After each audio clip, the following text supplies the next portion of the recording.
Okay, so good afternoon. We're starting our afternoon sessions on day 2 of the Ascend cohort, and I am Malika Farley.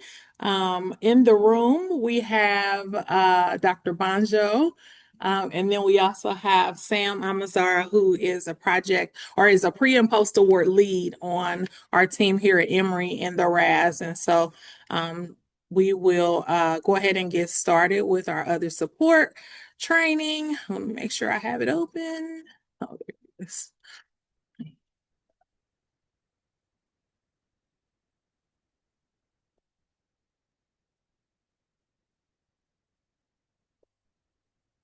Okay. So just to give an overview, and I honestly don't know that our other support training is gonna take us too long. They may have covered some of that in the pre-award uh, proposal application preparation and JIT training this morning. So we won't spend a whole lot of time, but if there are questions, please feel free to ask questions. And so other support is an NIH requirement for senior and key personnel, and that is to disclose all research activities. And that is the NIH and federal requirement that we, and any also some other sponsors that agencies do require other support documents. And generally, you will see them at the JIT stage or with any change or progress report stage. You will need to submit those other support activities, which means any activity that is funded or not related to research. You will need to disclose those activities as well as the amount of time and effort that it requires for that is required or this being committed for those activities. And so that includes a list of current active support, meaning awards that have already been issued, and your ooh, what just happened? I don't know what just happened. Hold on one second. Share again. Didn't mean that. Okay. Um, Current or pending other support. Oh, go back. It's not collaborating. Okay. Pending other support is anything that's been proposed and that you're pretty sure, even if you're not, that's going to be funded. So that's pending support, we'll list. And then in kind or cost shared or matched support, you would also include all activities related to your research. And it also assesses the capacity to carry out your proposed research. So it's basically to check to see that you have the time to work the actual proposed research based on your already outstanding and pending, already outstanding active and pending support. It includes federal, non-federal, private, as well as internal awards. And so then it also provides the transparency, accountability, and ensures compliance. And so recently there has been a new update from NIH. Sorry that you can't see this here. I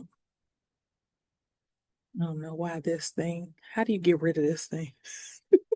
I can't. Anyway, there's a new notice of award. And it's dash 25 133, and that it's effective October 1st. Recipients have to implement trainings for other support in addition to maintaining a written and enforced policy on requirements for the disclosure of other support and ensure that senior and key personnel fully understand their responsibility to disclose all resources made available to the researcher in support of and or related to all their research endeavors, regardless of whether or not they have monetary value and regardless of whether they are based at the institution the researcher identifies for the current grant. So regardless of where the funding lives, what is it's basically their support in all capacities, and that training for that is also a requirement that they understand that. And so what we found is that because the training of the necessary training for other support, as well as some of the other pieces, the malign foreign talent piece, there's several certifications that are required. So we've went ahead here at Emory and started them on the process of updating their new Commons forms, which they also certify that they receive that training by completing the new process of science. They said support not necessarily monetary value. So what kind of, I want to just question on that. So travel, you can have, I was gonna say a travel award, or when it says non-monetary, that could mean in-kind support. So also, you've committed to, I don't know, Johns Hopkins, that you're going to review some of their activities related to research, and that's going to take you some time. That might take you, a half a percent of your time, and so they're not paying you for those activities, but you do have to disclose it. Anything else you can think of, Sam, in terms of non-monetary value? I mean, I think it's something like, say you have a postdoc who's being paid by another institution, but they're working for you. That too, yeah. That would be something where it's like, that is contributing to your research because they're working on your project, but you're not paying for it. So that's something that should be captured on your other support. Mm-hmm. Okay. And then, any other questions related to that? That is a new update, and that, like I said, it just enforces the training up to faculty, to senior and key personnel, for being able to disclose their support. And so, when is other support required? It is required. I keep messing this up. Let me do this. Okay.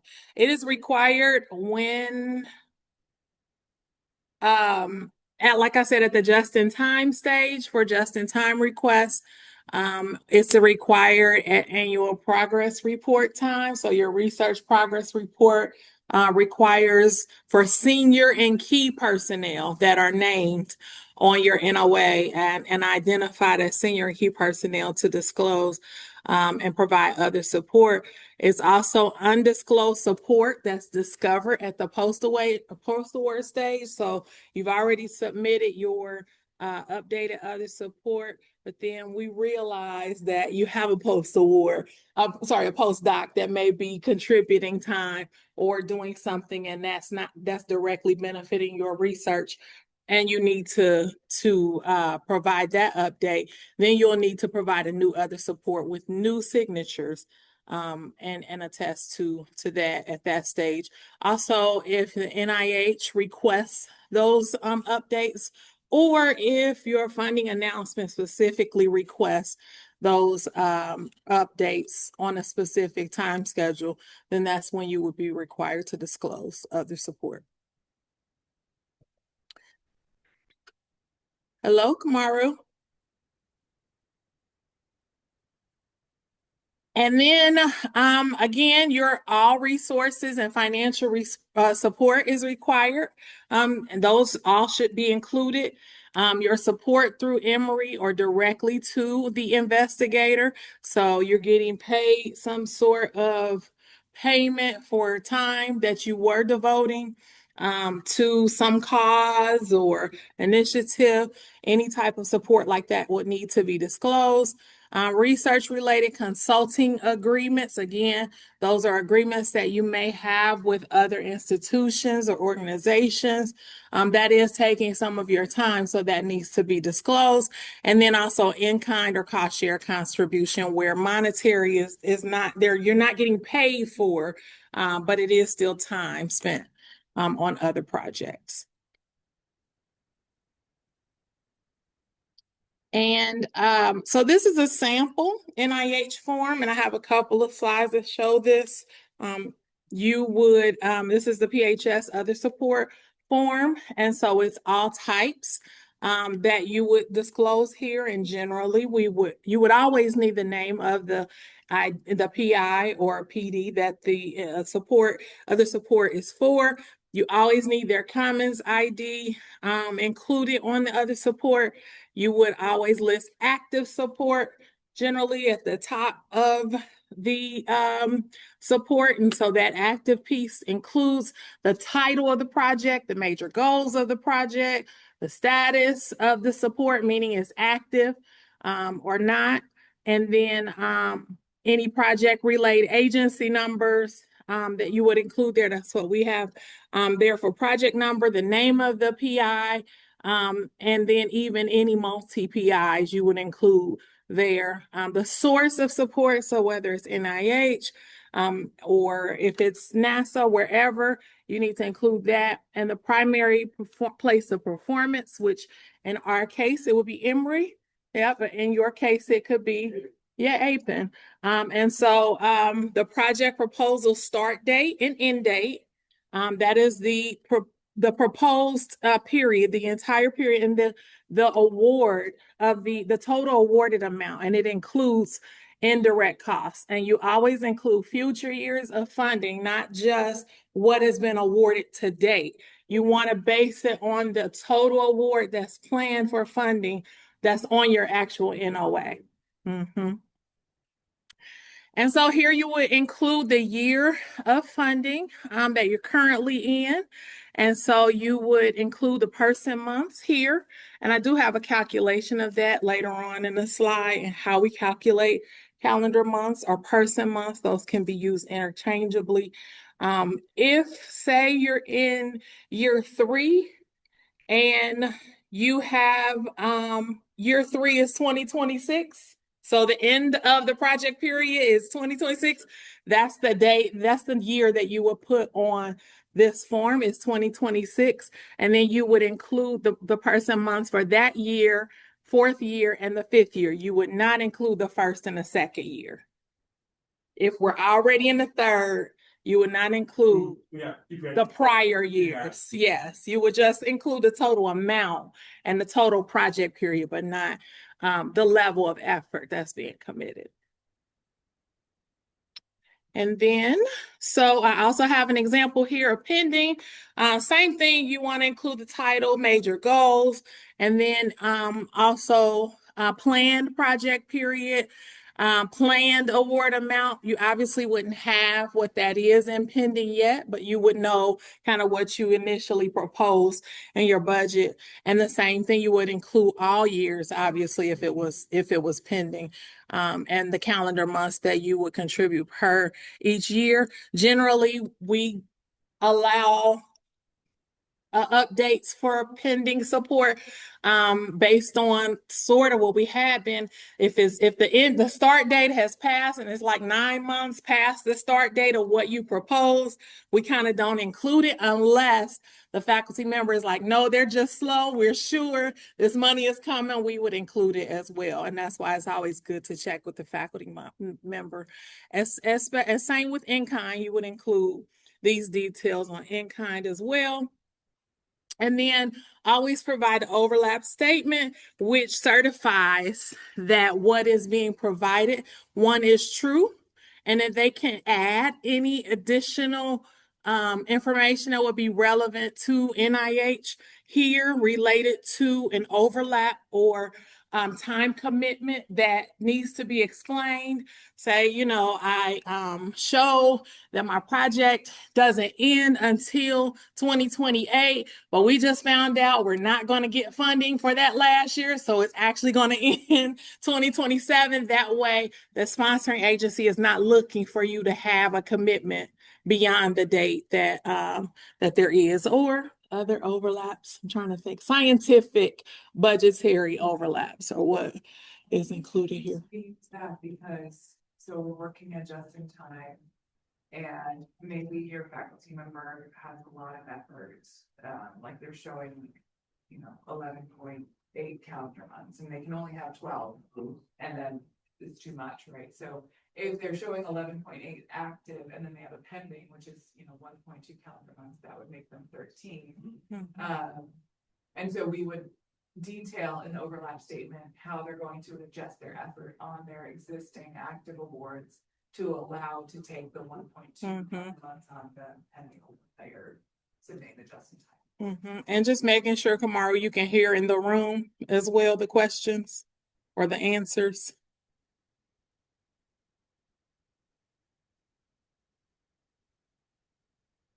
Okay, we'll proceed. I want to make sure I didn't know if he heard, but we'll proceed then.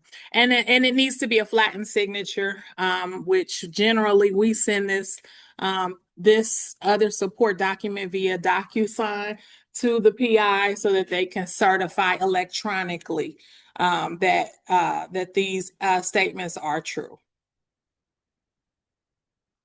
So again, about effort, it is time devoted to the research activities. It's reported in calendar or person months, and the maximum time that you can devote to anything is 100%. It never can go above 100%. And so that's the maximum time across projects. So if in the case that Sam mentioned, if we were say at 12%, 12.5, OSP will not approve that other support or that submission. It does have to be adjusted to make sure that it's under 12 calendar months or 100% effort. So when we're calculating effort, we are dividing by the number of hours worked on the grant, by the total hours in the period, and multiplying that by 100 to come up with the amount of time that the faculty members worked. And so if they work 8 hours a week on a grant over 12 months, we would calculate 8 times 52, which is 416 hours. There's only the 40 if you're going by a regular work week. It's 2,080 hours in a year. And so that's how we would calculate percent effort, by dividing the number of total hours by the total number of hours in a year, which is 100%, right? And then we multiply that by 100%, getting 20% effort. Your 2080, does it account for weekends? No. So just wanted to find well, we base it off of 40-hour work week. And that is obviously American, right? That's something that's more. Yeah, but we all know that faculty work weekends, that there's around the clock time devoted. However, what we do know is that they cannot still commit more than 100%. And so in order to calculate that 100%, you base it off of the total hours, normal hours in a month, reasonable hours in a month. And so I don't know what that means. Reasonable for reasonableness is perspective, right? It's relative. So, and so, yeah. I'd say for our the faculty that I work with, they're not thinking about it in hours. Like they have a general sense, like I'm spending 10% of the time on this project. And so that's what we generally go by. And so if they are working 60, 70, 80 hours a week, like it's 10% of whatever they're working. Whatever they're working. It's 10%. Yeah.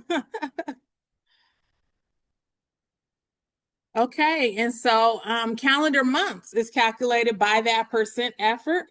multiplied by the 12 months divided by 100. So if it is the 20% effort, you multiply that by 12 calendar months and then divide that by 100, and that's how you come up with 2.4 calendar months. Again, when you're talking calendar months, the total cannot be more than 12. And in our case here, we have a requirement, and actually the general uniform guidance, I believe, has a requirement that you don't spend 100% of your time on research activities. There should be some administrative time to prepare the proposal, time that you're doing. I don't know.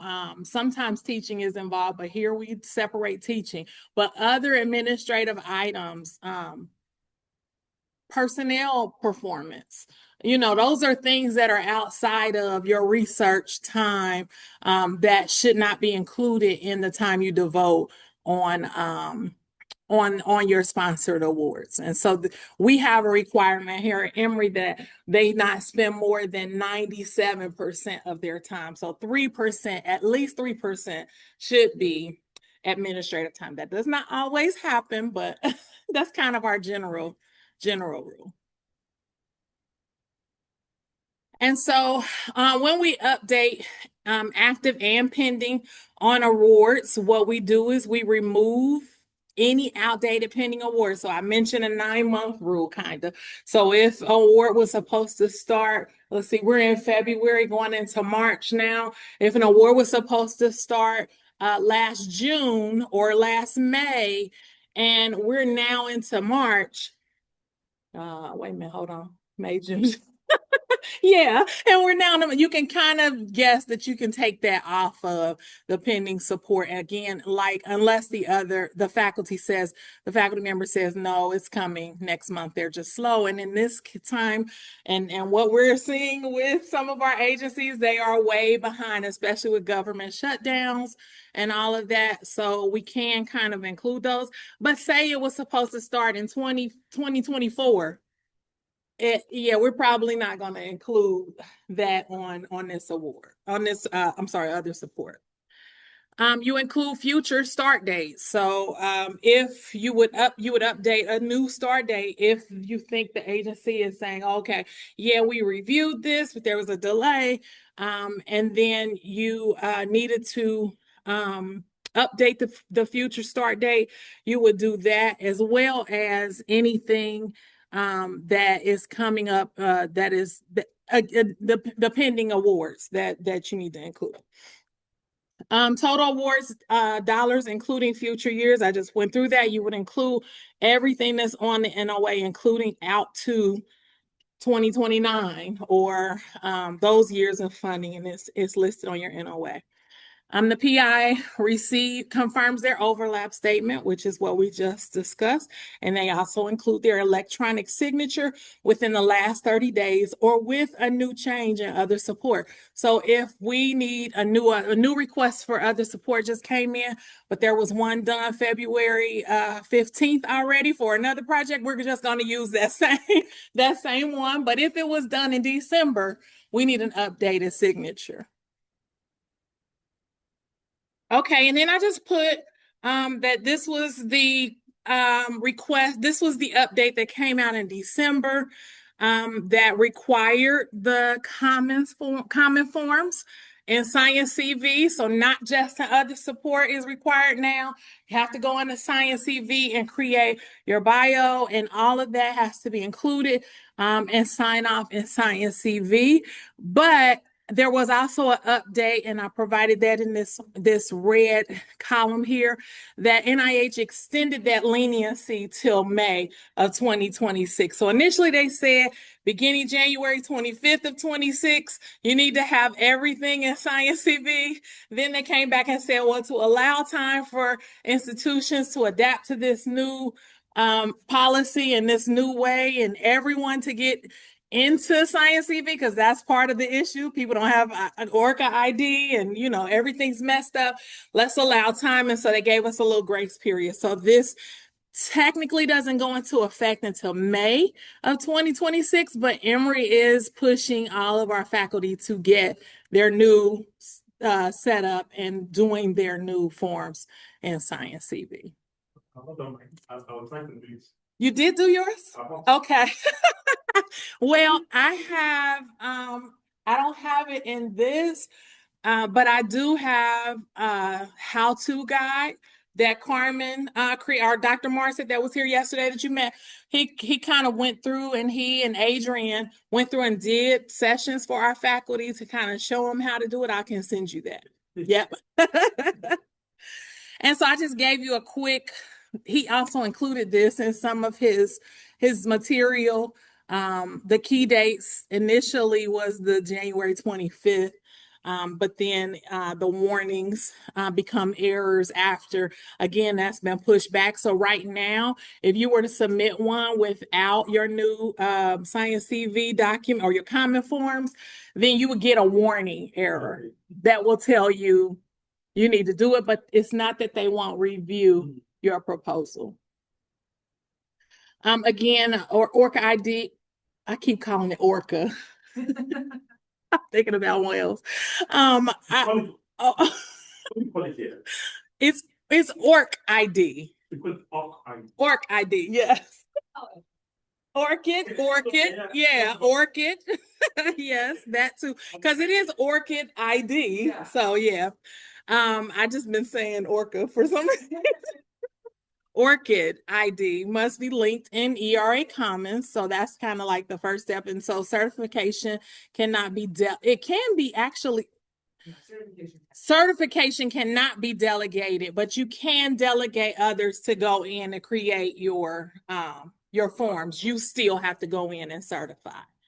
And so all forms must be digitally certified in Science CV. And required forms are your bio, sketch, and any bio supplements, and then your current and pending other support. Okay, so once you go to Science CV, you upload all these documents. Yeah, and No. you have to enter You don't those have- Yeah, it's like you choose the form that forms. you want to create, Yeah, and then you create it inside. Inside it all. Yes. Yeah. But what we are doing here is we still, as the RAS or that assistance, the support, we provide you with a current other support. Mhm. So you have all the information on the form, and then you can tell us, is this being awarded? Is this not? Is this still active? Is your time increasing or not? And then we'll update that form so that you have to go in and enter exactly from the form. So access, create, complete, export, then certify. Just basically, it's kind of, but I'll send you the how-to guide. This is just a little bit of a snapshot of the step-by-step process. And just a couple of things we've learned. So when you open it in Adobe, it's gonna have a blue ribbon at the top that says there's a problem with one of your signatures. That's good. You want that blue ribbon. Right. If the blue ribbon is not there, that means that something has gone wrong with PDF. Because one of the most crucial things about this is that there's some sort of metadata inside the PDF that tells the NIH that you certified it and it's good. And if you can do various things, if you save as, so if you download it and then save as, that can mess with the metadata. Mhm. If you try to change something, once you download it, it will mess with the metadata, and then the NIH is gonna flag it as not being appropriate. And so you just wanna make sure that whatever you download from Science CV is exactly what you upload into Assist or Commons, because it will know if you did something to the file. Mhm. But yeah, if you see that blue ribbon at the top that says there's something wrong with your signature, it's okay. Okay.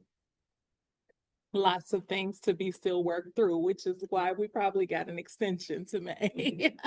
And So so the system is just like slow and glitchy. And Yeah. people are freaking out. And then we also found people having email variations to their accounts. So if you worked at one institution, you know, at one point, then you worked at a new institution that the system was having some trouble with identifying multiple accounts. And so that can be also another issue that Orchid ID, you know, would have an error, but it doesn't always tell you who the errors when you know who was the person or who was the account that actually that generated the error once it's submitted. So there's still some things to be worked out. The help desk, I've heard from faculty, has been very responsive and helpful, so that's good. So there is a help desk there. All right, so I just got a little exercise because I'm almost finished. And so if you have a proposal, and this is for Kamaro too, if you can answer, if you have a proposal with a period of performance 7/1/2025 to 6/30/2025, and which year do you list, or 2026, sorry, 6/30/2026, and which year do you list the effort on your calendar months? So if you have a period of performance from 6/7, and I said proposal here, but it really should be an active award, from 7/25 to 6/26, which year, because you're only listing a year and in terms of effort, is listed. It's today. It's today. I'll see this. 2026. Yes, and that's based on the period of performance as well. So the last date of this period of performance is 2026, and that's generally what we go by. That's the year that you're going to go you're going to start with and list as your effort that is active. So also, if you have, so say the award actually started 7/1/2022. Again, I've already said that would have been your first year. And then your second year, well, 2022, it depends on when you're reporting, right? So yeah, that would have been your first year. Your second year, you wouldn't include the first 2 years. You'd only include the third year if this was your third year. Then one more. NIH will reject a proposal submission in April if the comment forms are not used. Oh, False. you said That's May. right. I said May. So yeah, so they will not reject it. They will accept it. You'll get an error message on the submission to go ahead and get your forms in place. Any questions around other support? I will make sure you have. I think it's clear. Yeah. It's pretty clear. It's not a whole lot. It's just, I'll make sure you have it's that science CV piece. Yeah. Yeah. That'll be good. Then you have it done. Yeah. No, one thing I learned from this presentation is the in-kind, So let me give you an example, and I'll ask you whether I should put that. So I work, I've settled an NGO, though, because I'm a specialist in the medical field, so I also teach in the university, but it's without pay. So I choose to contribute. So I don't go physically, I teach online, and I supervise students in their research. I don't collect any penny. It just, so with that, if I supervise a student or support them in research, that fits into in-kind? Not if it's teaching. So only specific to research activities. So now, if the institution is doing the research and I supported them, will that fit in? Yes. Okay. Yeah. But is it for your research or is it their research? Yeah, is it yours? It's to benefit your research activities. Okay. So that's the point. Yeah. So it must be to your own research, not theirs. Yes. So Yeah, so trying to think of you see things more than I do, but like I said, a review, or not even a review, because that doesn't benefit if you're reviewing someone else's, it doesn't necessarily benefit you. But if you are an advisor on enlisted on a project as an advisor to the research proposal, and any activities related to that research proposal. To me, that would be considered because you are actually listed on the proposal. Even if you're not named key personnel, you would still include that if they're not paying you directly for that time. Anything else you can think of? Study related, sometimes study related research. So you are studying, what's your research in mostly? Yeah, mostly cancer, cervical cancer, and the use of technology in health. That was like Technology in, healthcare setting. okay. So you go to an institution and say you take a week to look at technology related to that, but you're not getting paid for that time. That's still time devoted to research activities that benefit your research. I think too, like if, say you need some kind of like sample for your research, like some sort of biological specimen or something, and some external entity just gives it to you for free, Yeah. that would be something where you would need to include it. Okay. Yeah. It's not a lot, but it could be. We don't see it often, but it's important to, yeah, it's important to think through. And then sometimes we also tell people to Yes. overshare. And if you think it is something that you need to disclose, go ahead and include it. Any questions in the Zoom, Kamaru?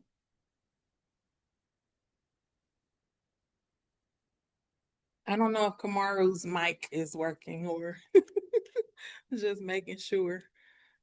Kamara, you just Yeah. Hello, can you hear me? we can hear you. Yeah. We can hear you. Yeah, thank you. The topic is pretty clear. I don't have a question for now. Okay. I didn't actually I didn't realize the session was on until I checked my Yeah. WhatsApp. Sorry. It was a And, bit confusing. I understand because it was supposed to be 1:30 our time here, Eastern Standard Time. And then we Yeah. decided to use the same Zoom from earlier this morning. So we did start a little bit early, but we are recording, so it's okay. No problem. Yeah, thank you. Okay, so we actually finished again a little early, so we couldn't go into our next, but I want to break really quick. We'll stay on the Zoom and mute. Let's give us about 5-10 minutes, and then we'll start with the new presentation for what is our presentation on? Oh, award setup. So we'll start with that. But also, I want to, I'll make sure that I send you the other materials. All right, so we'll stay on here, but just give us 5-10 minutes. Okay, noted.